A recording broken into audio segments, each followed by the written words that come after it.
Good morning, everyone. I'm coming to you from Washington, D.C. this weekend, where I've been down covering the events for WBZ-TV and CBSN Boston. And as you know, it's been a turbulent week down here. Here to discuss some of the issues raised by that debacle at the Capitol last Wednesday and some of the broader issues surrounding policing and dealing with large demonstrations and the like is WBZ security analyst, former police commissioner of Lowell and the city of Boston, Ed Davis. Ed, good morning and thanks for joining us. Good morning, John. Thank you. It's nice to talk to you. So now we're taping this on Friday afternoon. Our viewers know we tape in advance here. And the details of what happened on Wednesday are still coming out. Based on your knowledge as of this moment, what's your best understanding of what the heck happened? Well, I've had some discussions with police officials in the D.C. area, and this was a complete failure, a devastating failure.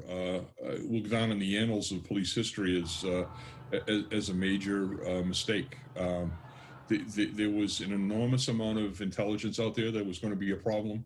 There was no secret that that large crowds were descending upon Washington.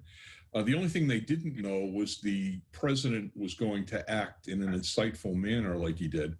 But that should have been foreseen with the comments he's been making.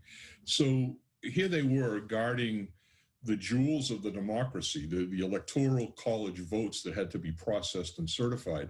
So that should have been the most protected building in the country at that point in time, and it just was not. They were not prepared for what happened. Now, I want to preface this next question by noting that, as many of you who watched the TV coverage of all this saw, many members of the Capitol Police Force acted with tremendous bravery and did everything humanly possible to deal with the situation. And in fact, one of them was killed in this whole riot situation. But I really feel like I have to ask, is there any evidence that you're aware of to suggest that there was, at any level of the Capitol Police, a degree of sympathy for President Trump's position or the motivations of the protesters, and somehow, or some other kind of desire to sort of let this happen without taking the usual kind of steps that they might otherwise have taken, and certainly did seem to take during the summer's race-related protests? Right, I understand their criticism, John, and I have to say that I don't know the answer to that. I do know this requires an enormous investigation. There has to be an inquiry into the criminal charges. There has to be an inquiry into the preparation or lack thereof that happened. This was like leaving those officers in an underprotected military outpost that got overrun by the enemy. The generals are usually responsible for that, and that's, I think, exactly what we're seeing here. So your point about the courageous activities of the officers is exactly right.